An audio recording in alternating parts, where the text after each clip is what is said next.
right. Hopefully that's going good now.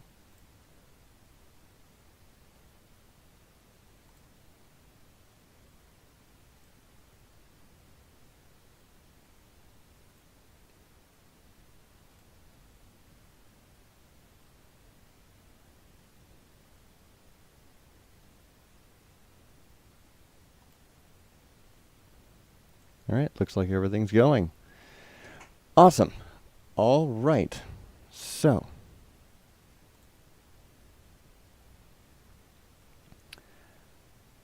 welcome back to the live stream, Live with Ebbs. My name is Blake, and this is a live stream of electric bike scooters, skateboards, because my business name is Ebbs, Ride with Ebbs, electric bike scooters and skateboards. This is a e-commerce business that I'm working on, and the objective here ultimately, the objective for the business ultimately is to help to make cities and urban residential areas to reduce driving dependency, right? To reduce car dependency, to allow streets to be safer for everyone, not just drivers. So, kind of a twist on the Not Just Bikes YouTube channel. Check that out if you haven't yet. I got into that YouTube channel actually shortly after I started biking around my own hometown, Fort Wayne, Indiana. And because I was curious, I'm like, well, I can't be the only one that, despite my lack of athleticism and physically built body, that I cannot be the only one that finds cycling to be a perfectly reasonable and much more practical mode of transportation to just get around the city on a daily, year-round basis. And sure enough, I looked into it online, as one does, especially being a millennial. And there are whole communities and even whole countries in the world that the infrastructure and people in general just get around easier on a bike or scooter or skateboard, whatever the case is, that doesn't require having a 2-ton tank, to just do basic running around. So that's where this whole thing is coming from. That's the stance that I'm taking. Whether or not you agree with me or not, you're welcome to disagree with me. And just know that unless, if you're jumping city to city or state to state on a regular basis, hauling large heavy machinery and equipment on a daily basis, doing certain things like that are, very niche things to do. The typical job anymore now went from being office work, which meant that you were carrying two things into work: your briefcase and your fat ass. And most people don't even carry a briefcase anymore. But then now that it's shifted to being more internet-based businesses, online-based businesses, things like, in the sense of, you're creating an online service, or even just like this, generating content. Now, I want to be clear. A lot of people generate content and they make money from generating the content. Any ad that you see on here, online, know that I'm not getting paid for that. I'm not getting paid for it. I'm not partnered with anyone. I'm not sponsored by anyone. This is a way for me to simply promote my business, promote my website, ridewithebs.com, ridewithebss.com. I've got 2 products listed on there right now so far. I'm working on getting some lower priced products and everything like that. Ultimately, yes, I'm a drop shipping business at the core, at the backbone, and everything, because I am using Alibaba to find different manufacturers that make the products that I want to sell. However, what I'm not doing is I'm not just hawking cheap crap. I'm not just throwing whatever garbage I can find on Alibaba. I'm actually using the products that I'm selling on a daily basis. I'm actually using the products on a daily basis that I am selling. And if I cannot use it, or if it doesn't satisfy, my daily use, then I'm not going to sell it. I'm not looking for fast cash. I'm not looking for, hopping on the next bandwagon, whatever like that. It just happens to be that, especially right now with, the major big box stores like Walmart, Target, Meijer, everything like that, Best Buy, I would need to have an enormous amount of inventory to even be considered for my products to be on a shelf in a store. And even then I would have to pay, the shelving fees and everything like that, because they need to pay their workers. Versus if I, buy one product, one sample for me to test out myself, put it up on my website through Shopify, and that's like $35 a month, something like that, for a place online, essentially a domain, a website, and you can buy it from me from there, and it can just get right to you as the customer. Is it drop shipping? Yes. Has drop shipping gotten a bad rep? Kind of. But at the end of the day, if direct to consumer via the internet is the most financially efficient way for me to sell products and grow a brand, and thus I benefit from being able to, grow it into a franchise and everything like that, then I'm going to do it. And it seems like it would be. It doesn't take much skill to be able to do what I'm doing, but it does take time, because I'm aware I'm not the only, I'm more than well aware I'm not the only one online selling an electric air pump or a hydration backpack. I'm well aware of that. I'm not even the cheapest, and I will admit that. Here's the thing. I'm not the cheapest, but I'm also, like I said, not gonna just throw garbage up on the internet and expect people to buy it because it's available for you to purchase. You look at Amazon, you look at, Etsy, Facebook Marketplace, different things like that. You can find a beanie on Amazon. I was able to find a beanie on Amazon for $15. Is it good quality? I don't know, probably. But it also, if you look at the actual stores, whenever you find a product on Amazon, you can always, go up to the top and it'll say visit Amazon store right here. And that's the Amazon store for that, the business that actually listed the product on Amazon. You can go to that business's Amazon store, if that makes sense. Amazon is essentially the mall. You can go into, Auntie Anne's pretzels versus, what's the other one? I'm not even thinking of it right now. Anyway, are my products more expensive? Yes, they are.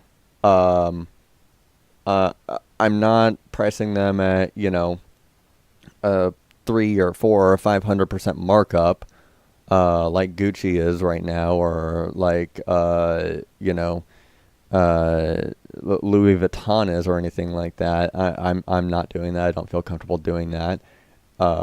Obviously, mostly because of the fact that I'm an unknown brand.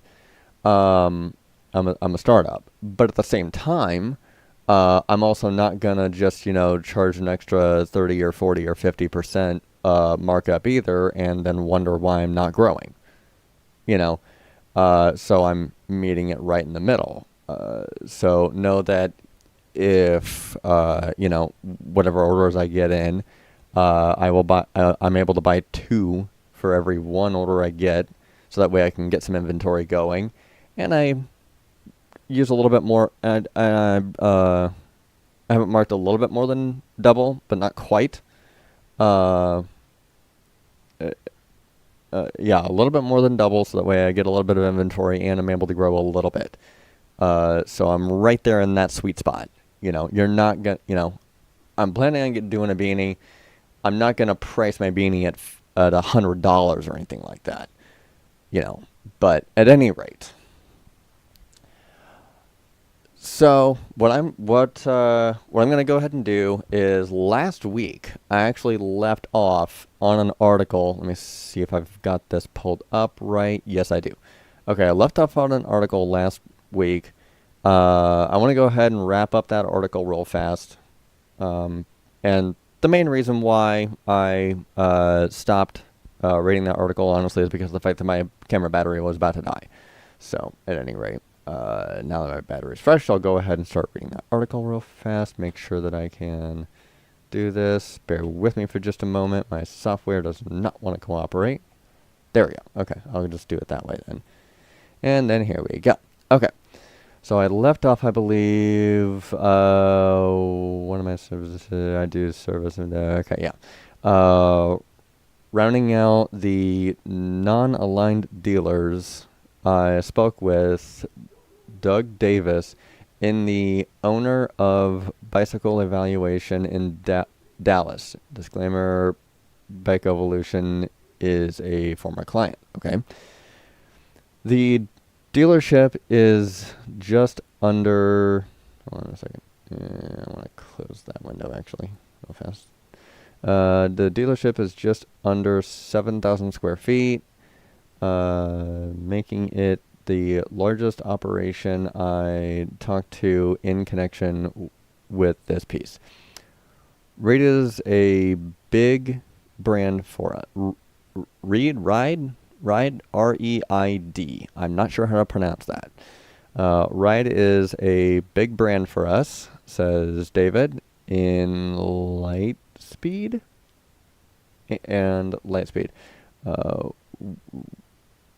And we've had Fuji, Botch, GT, and other brands. One time we had Banshee. I butchered that, I know I did. But we ended up parting ways over the buy-in agreement. Okay. Most of the people walking in my door have what I call COVID bikes, and we are repairing them and cleaning them up, and that's about it. Nobody's buying new bikes. Okay. The shop also sells a mix of non-traditional bicycles, recumbents mostly, but also trikes and hand cycles. The people wanting those bikes are the same trickle we have had before COVID, Davis says. Things are tough in Dallas market, and he adds, we've had 2 of the largest dealers in our area go out of business in the past few years, and a bunch of the smaller ones, yet Bicycle Evolution remains. Okay.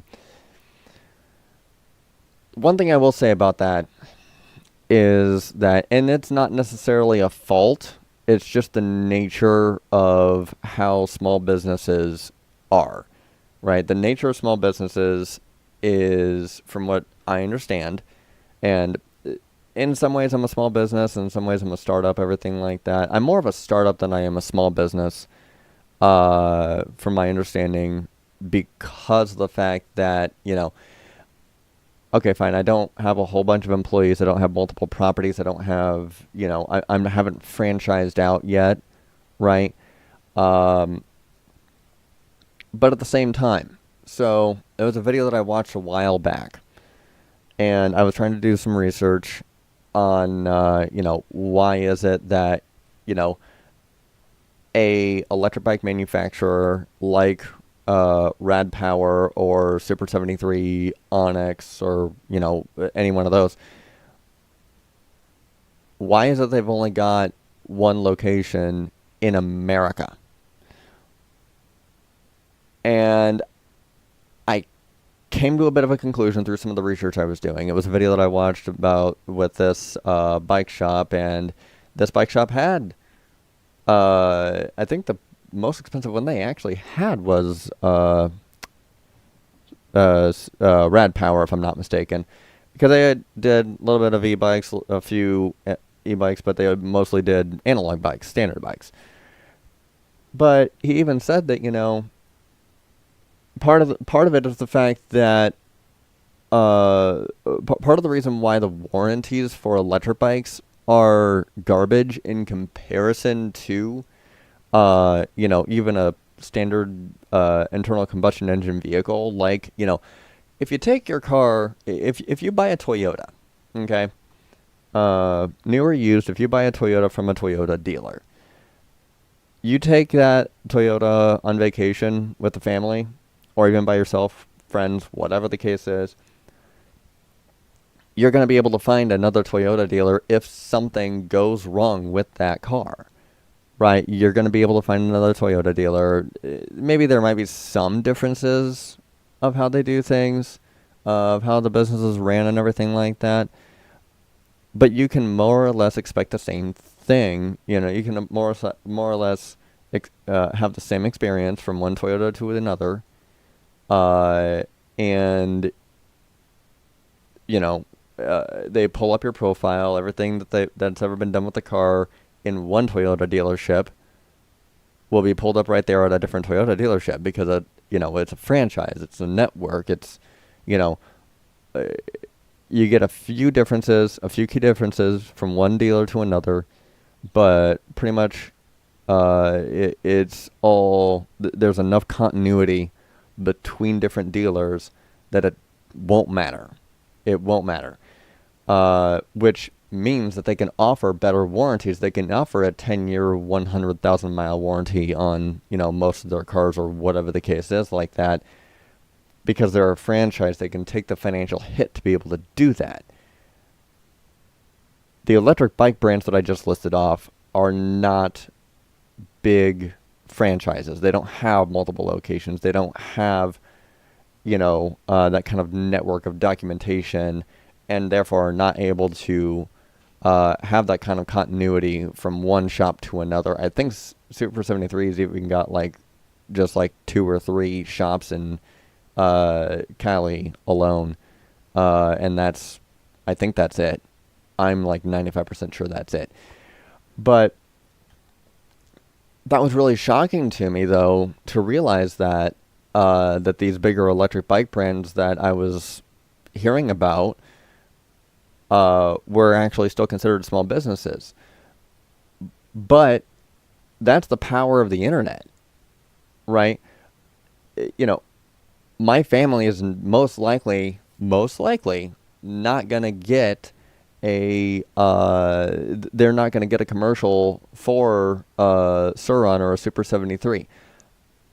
Not because of the fact that and it's mostly just because of the fact that they recently downgraded from cable to rabbit ears. Don't get me started on it. But the local stations are not going to promote Super 73 or Onyx or Rad Power or anything like that. Maybe Rad Power.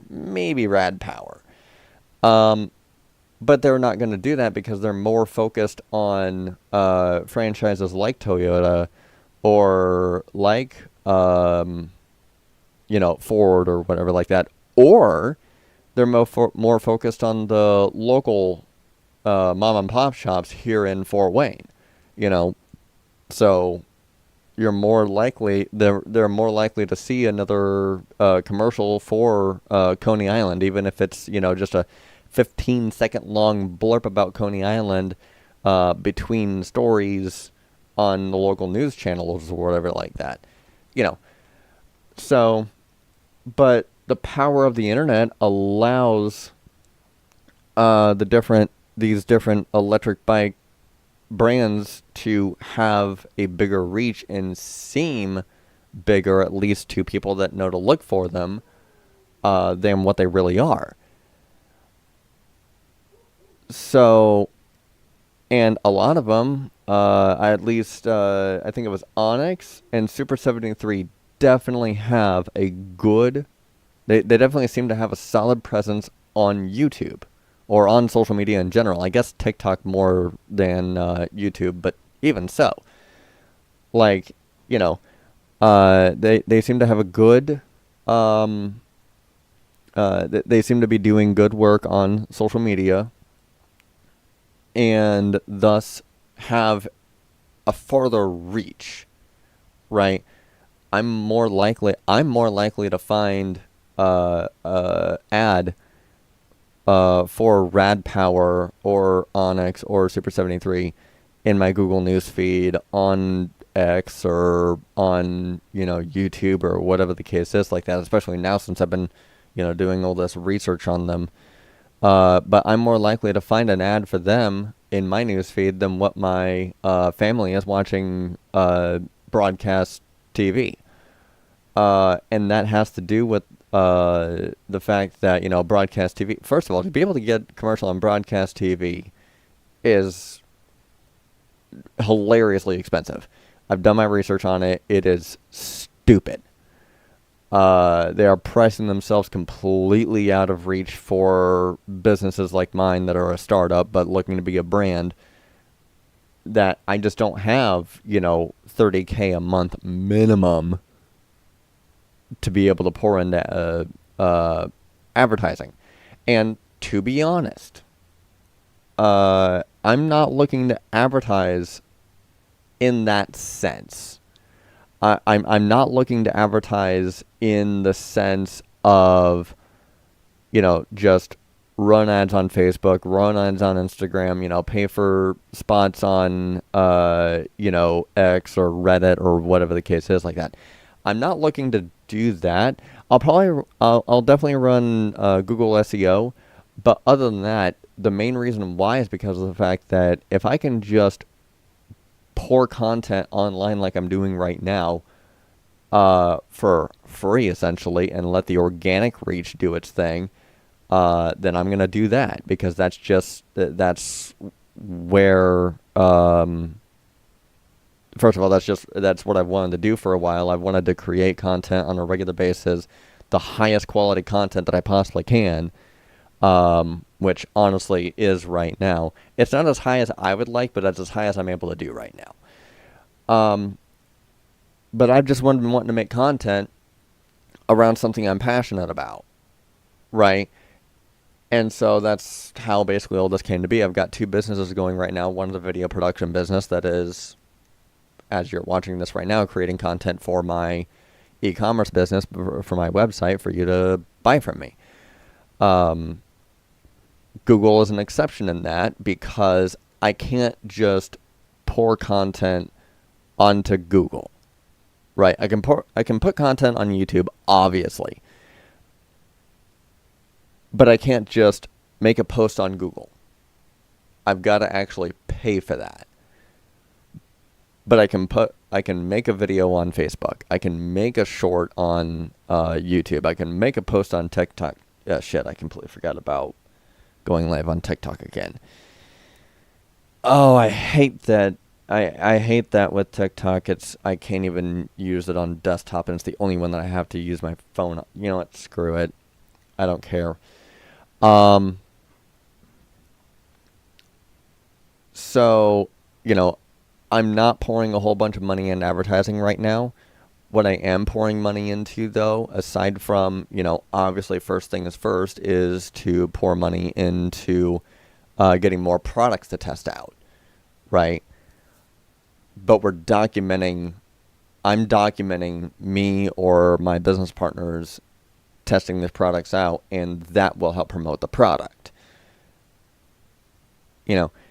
And so, but getting back to this here, some of these businesses apparently went out of business, and I didn't hear anything about them online until now, of course. It wasn't, headline news or anything like that. But, you've got a lot of these car dealerships just here in Fort Wayne alone that go out of business all the time. That, whether or not they're moving, if they're moving, that's headlines. If they're moving, that's, going to be in, a small, tiny article. But if a location is going out of business, that's big news, or at least headline news for a medium-sized town, I'll say, being Fort Wayne. But, I guess a little bit to kind of sidestep a little bit, it's also, something like, Chase Bank, I think it was, just announced recently that they were going to close down some branches because of the fact that they're just wanting to cut out their bloat, essentially.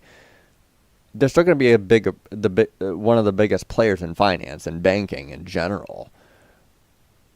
But they realize that they don't need a whole bunch of branches in order to service their clients, which is true, because a lot of people are just doing online banking. I know I am. If I have to make a trip to the bank, it had better be damn worth it. I made a trip to Chase Bank twice, just to open up a couple of business credit cards. And because my credit score was bad enough, I had to be underwritten, and yeah. So, but these businesses are closing down effectively, and nobody knows about them, right? Or at least, obviously locals are going to know about it, and even most of them probably don't. Otherwise, they probably wouldn't have been going out of business. Where is it? The people wanting those bikes are the same trickle we had before COVID. Well, that tells me that, and I'm not pointing the finger at anyone specifically, but that tells me that the business was not being promoted, at least not very well, if it was being promoted at all. Two larger bank dealers in our area go out of business in the past few years, and a bunch of smaller ones. Okay.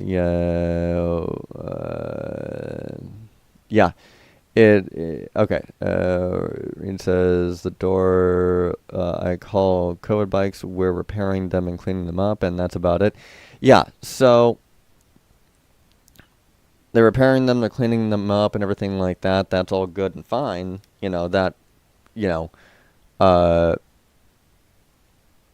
That gives you an audience, and that pays you some, but they're not thinking long term. They're not thinking about the, it sounds to me like there's not enough of a push to, make more money. And yeah, if you're not gonna push yourself to make more money for your business, for your employees and everything like that, people need to be guided. Customers need to be guided. This is the other extreme of, Apple always coming out with the latest iPhone and making you think you need the latest iPhone every year. This is the other extreme of that, right? Does somebody need the latest and greatest bike every year it comes out if bikes came out in droves like they do for smartphones? No, they don't. But at the same time, hey, maybe there was an improvement in, you know, how well your tire grips the street whenever it gets wet, or maybe there was a improvement in the gears or the chain. Maybe maybe another pair of handlebars would be more comfortable. Maybe instead of having just an LED display that looks like an old-fashioned clock beside your bed, maybe you go for the full color light up display. Maybe you go ahead and integrate some sort of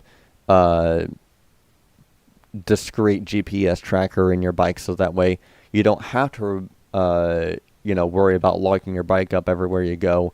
You can just kind of set it off to the side, and if somebody messes with it, you'll be notified immediately. Different things like that. Maybe go ahead and upgrade your light to a brighter light or something. Put more RGB on your bike. Whatever the case is. So that's one of those things where this is the opposite of is the opposite of consumerism. It is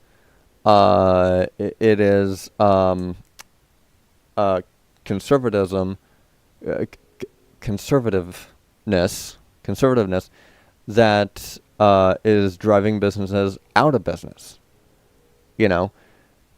And it's one of those things that this bites businesses.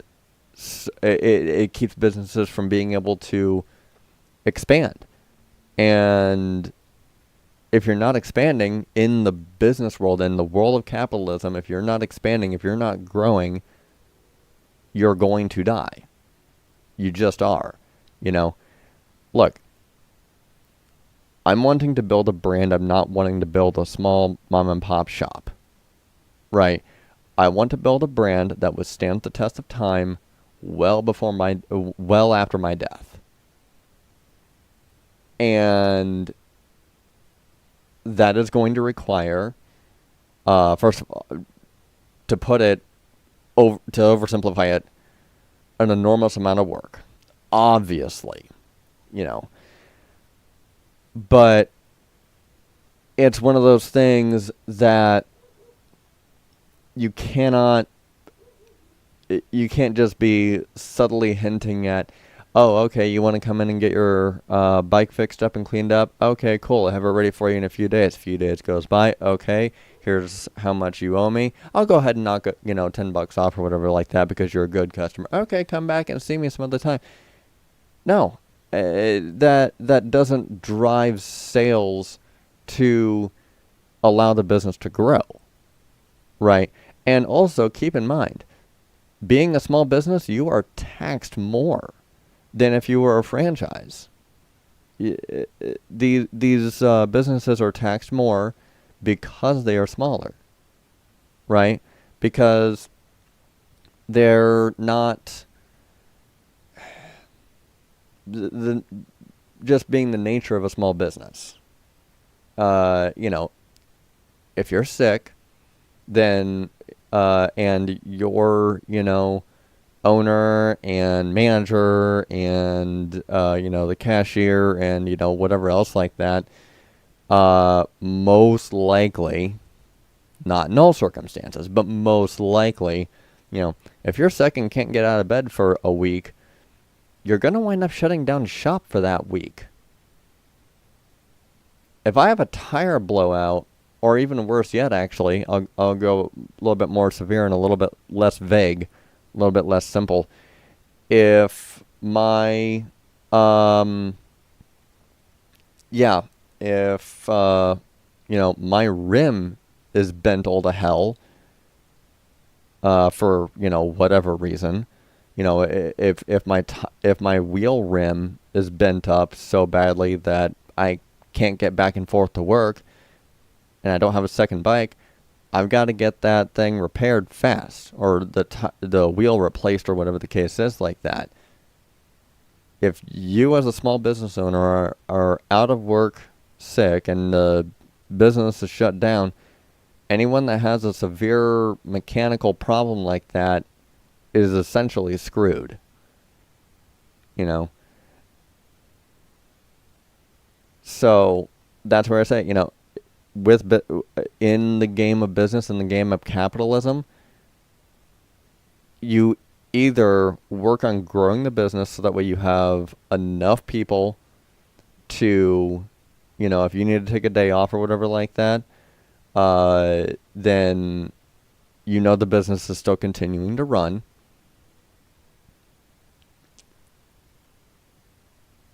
Or it's going to wind up crumbling because maybe you can't perform every day, all day, and customers wind up going somewhere else. It's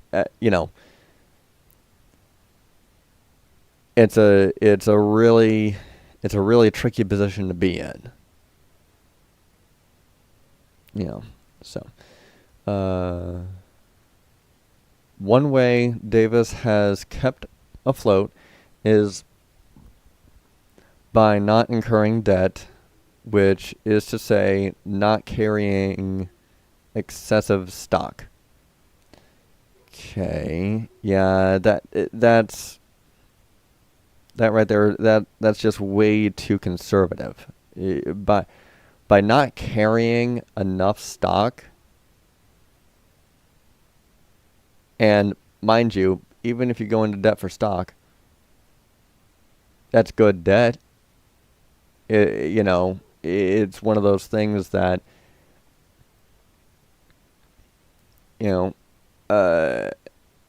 Apple is, I don't even know how many hundreds of millions, possibly even billions of dollars in debt. They've got billions of dollars of debt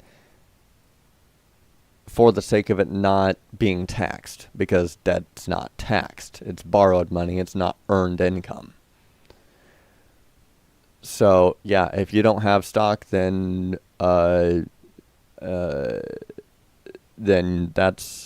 another huge risk.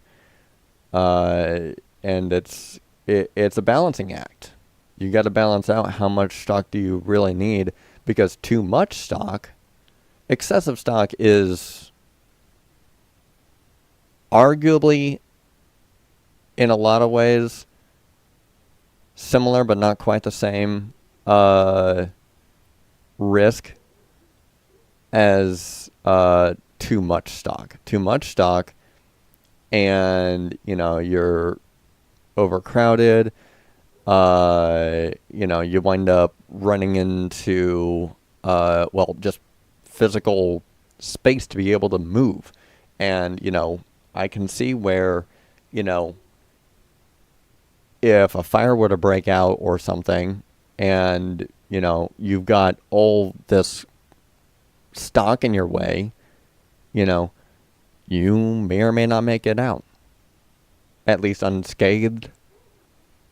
If an emergency were to hit and you've got too much stock and it's literally in your way, then yeah, that's bad.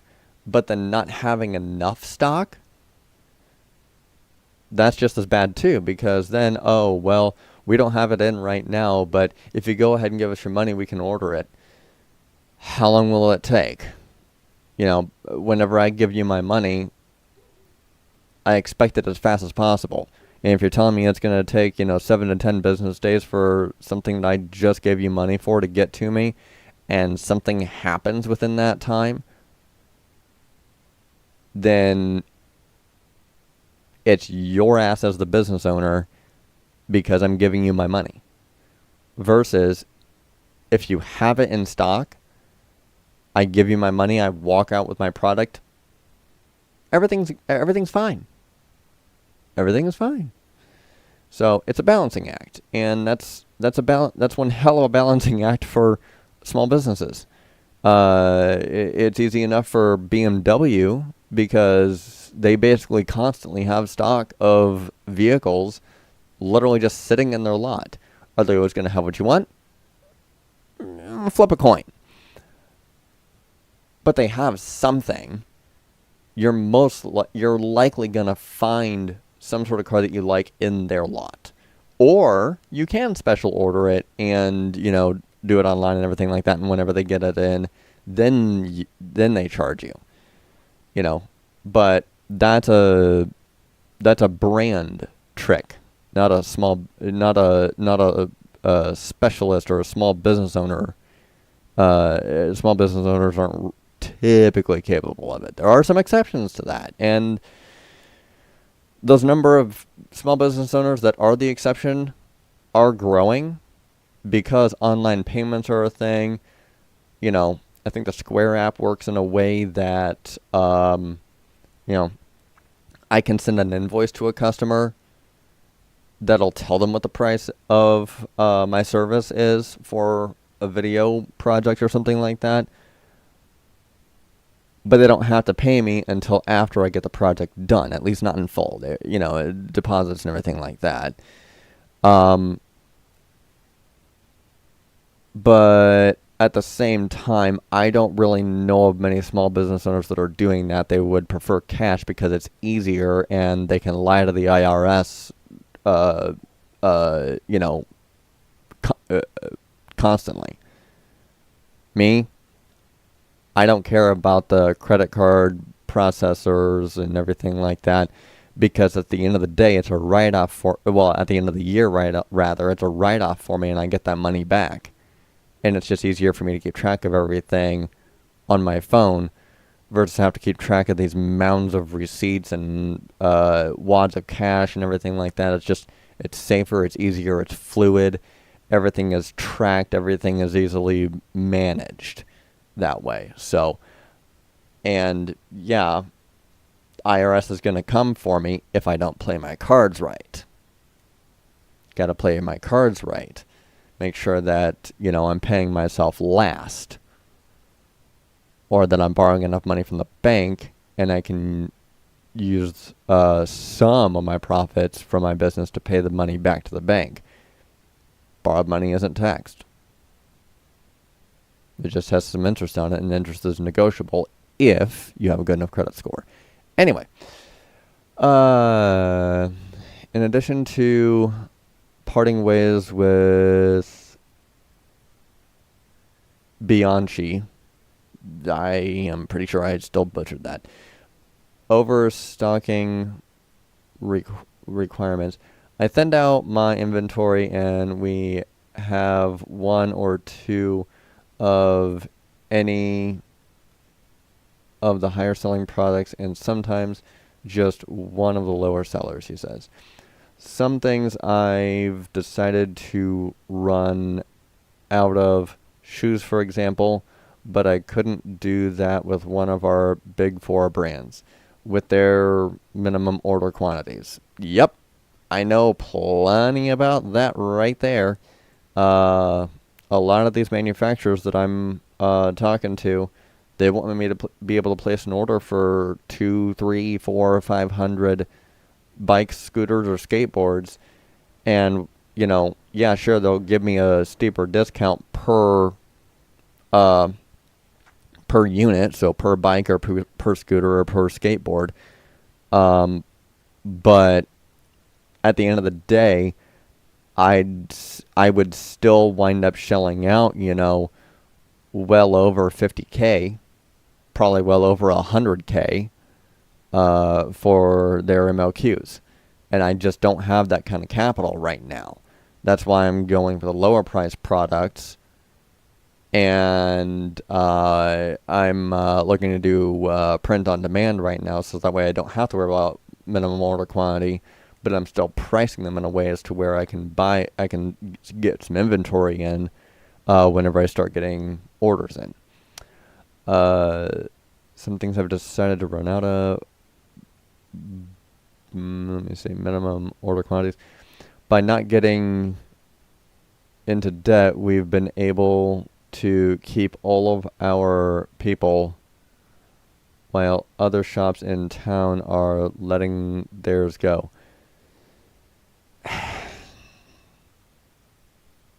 Okay. This person here clearly missed reading some finance books before they got into business, or they were just reading the wrong type. I don't know which. whenever you go into debt as a business, it's not inherently a bad thing. It depends on what you're going into debt for. The whole paying people thing, I'm not 100% sure about yet, because I don't have any employees yet, so I'm not going to comment on that part. Which is, okay, I guess that's primarily what they're talking about here. But there is a such thing as good debt, right? And my understanding of good debt is, if I decide that, hey, I want to borrow enough money from the bank to be able to put a down payment, at the very least a down payment, or just outright buy a building for my business, and then I get someone to come on as a franchise, somebody to buy my franchise, then I just lease the building out to them, allow them to use the name Ebbs or ride with Ebbs, and they're essentially the GM or store manager or whatever the case is like that.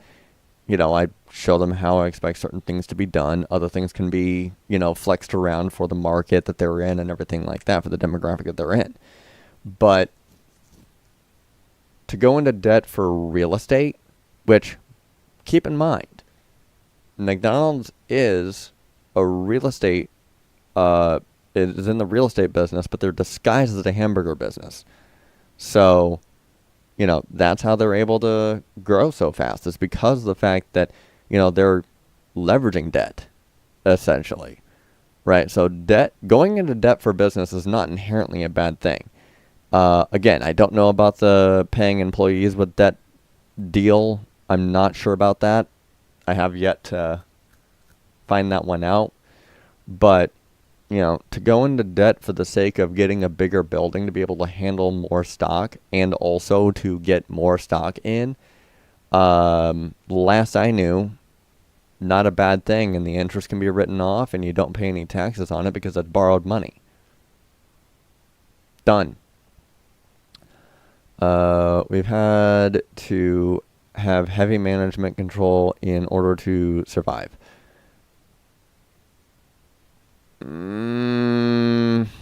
Heavy management control. Is that another word for micromanaging? That seems like it's another word for micromanaging. If that's another term rather for micromanaging, if you're having to micromanage, something's going on wrong. Something's going very wrong if micromanaging happens to step into the room. It doesn't work that way.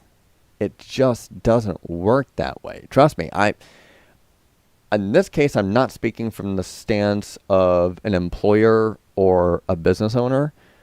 I'm speaking from the stance of an employee, and I am saying there are jobs that I have quit because I was micromanaged, and whenever somebody is micromanaged, to me, in my head at least, that's basically saying, we hired you to do a job, but you're too stupid to know how to do it right, so we're just going to hold your hand through it because I have nothing better to do. No. You either hire me to do the job, train me once, if I even need it, and it should be done. I might find different ways to do it down the road, maybe some more efficient ways or whatever like that. Maybe a, hour-long job and turns into like a 15-minute long job or whatever like that. But no, at the end of the day, you shouldn't have to micromanage. If that's what this is talking about. Heavy management control. Yeah, I don't like the way that sounds. That sounds like somebody got into business that didn't fully know what they were doing. You've got to let people... You've got to give employees breathing room even to be able to fail. Because from failure you learn. From failure, you learn, then you're successful. Experience is one of those things that you get just after you need it. So, play by your rules, not theirs. To answer the question I put forth on the top of this piece about why the quadrumvirate,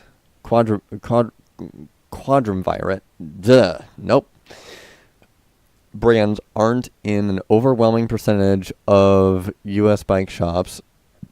The first selector seems to be shop size. Yep.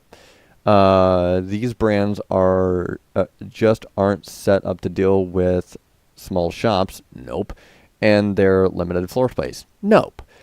Remember, the Bike 3.0 and 4.0 strategies are both based on locking competing brands out. Strategies are both based on locking competing brands out dealers' showrooms, and to do that, the dominant brands need to keep dealers filled up with inventory so there's no room for other suppliers.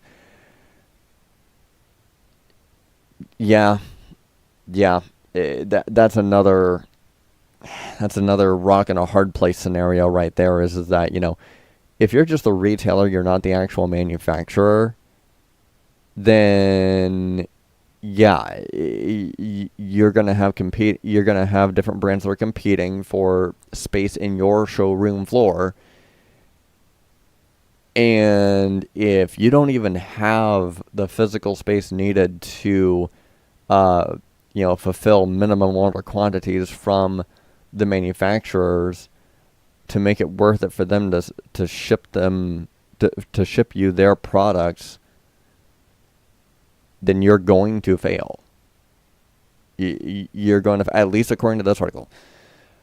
The quad brand's whole business model is based on turning a certain number of units per location per year. The population of smaller boutique style bike shops just doesn't fit into that model. That is not wrong. Wow, that is not wrong. Of course, there's more to this picture than just shop size. Every dealer I spoke to, regardless of size, has built their own business model, one that works for them and revolves around keeping inventories lean and avoiding the crippling financial burden that comes with being stuck with excessive stock.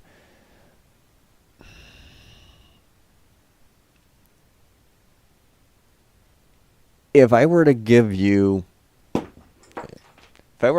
hammer, pretend this is a hammer.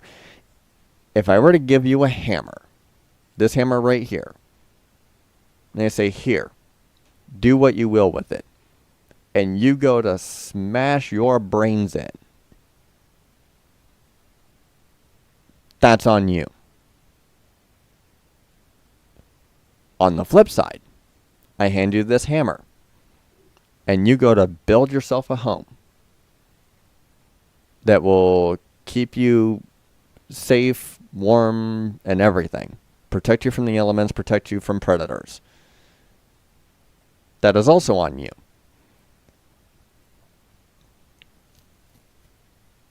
So, this talk of crippling financial burden, I don't buy it in the sense of, it's only a crippling financial burden if you don't know how to play the game right. And by the game, I mean the financial game, the game of debt, of leveraging debt to be able to build your brand, to be able to expand. Because if these different manufacturers are wanting, a few hundred, for you to order a few hundred units per order, And you're like, well, I just don't have the physical space for it. Oh, congratulations. You just ran yourself out of business because you weren't willing to expand and take on that extra financial responsibility. See what I did there? Reworded it. To avoid the crippling financial responsibility that comes with being stuck in excessive stock. Also, another part that I wanted to mention to this, and I'm going to keep on hammering this because I'm literally doing this right now, as you're watching. And Electric Works down here in downtown Fort Wayne is kind of having the same issue. Article comes out stating how there was a few food vendors that were already shut down, kicked out, and they just couldn't afford the rent to be able to stay in Electric Works as a food vendor. I've been down to Electric Works recently, several times. And so I can say, without a doubt, I didn't know that those food vendors were down there until I read about them in the article. It's because of the fact they're not promoting themselves. They're not, okay, yeah, sure. They're not hiring professional marketing people or anything like that. They're not, am I expecting, a small plane to be flying around the area with a big flapping banner that has the vendor's name on it, 2 or 3 or 4 times a week? No, I'm not. But you are hiring young adults that they know how to use a smartphone. They're most likely doom scrolling through social media between customers. Why not have them promote the food? Why not have them, hey, customer ordered this, let's go ahead and make it for them. Create content that brings the customers in. Are you going to get somebody to fly in from New York or LA or Miami or whatever the case is like that to come to your restaurant right here in Fort Wayne and Electric Works? Most likely not. You are most likely not going to get that. But I guarantee you that they're not the only ones doom scrolling through TikTok on their phone in this area of town. I guarantee you that. Especially Instagram. Instagram seems to have this thing where they will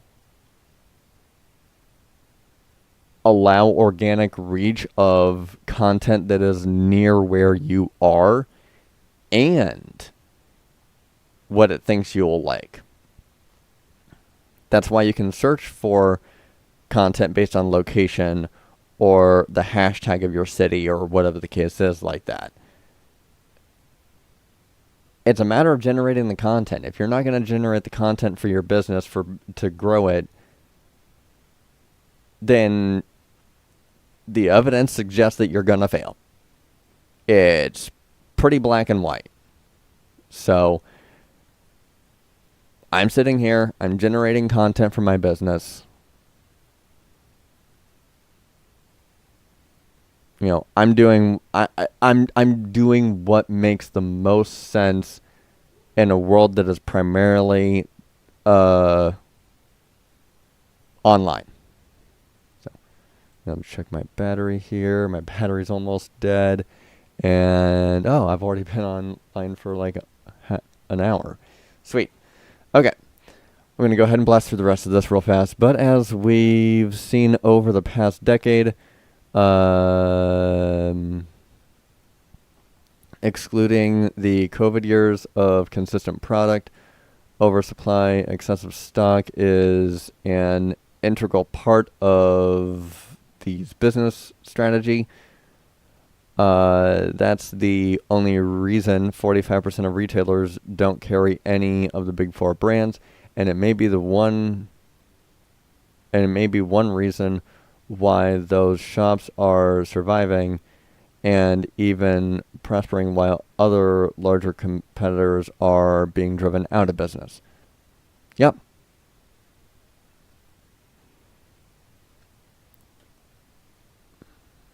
That's possible. Next article. Okay, I had seen an article like this from a different news source, but I am not finding it at this point. So I'm just going to read it from here instead. It looks like it's very similar. Amish communities are using a surprising new kind of vehicle to travel long distances. It's a lot quicker. Several churches now decided that the benefits outweigh the costs. Okay. Let's get into it. This is from October 22nd, 2023. Jeremiah Budin? I know I butchered that name.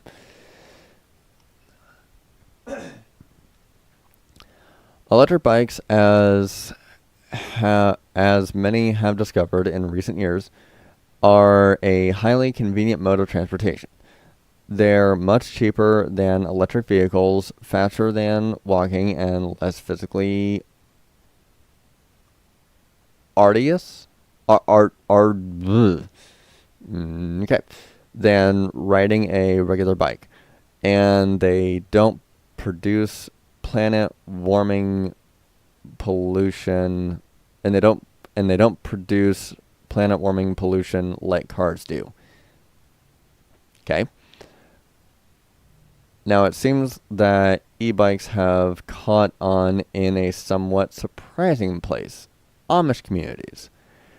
Although it is commonly believed that the Amish communities eschew any type of technology that isn't several centuries old, this is a misconception. In reality, there is no central Amish government authority, and each individual community is allowed to make its own decision about the type of technology it makes use of. Okay, sounds fair. The official tourism site for Lancaster, Pennsylvania, home of numerous Amish communities, explain the nuance best. When a new technology comes along, its effect on the church and community is examined. Double check here real fast. Ooh. Okay. I guess I'm out then.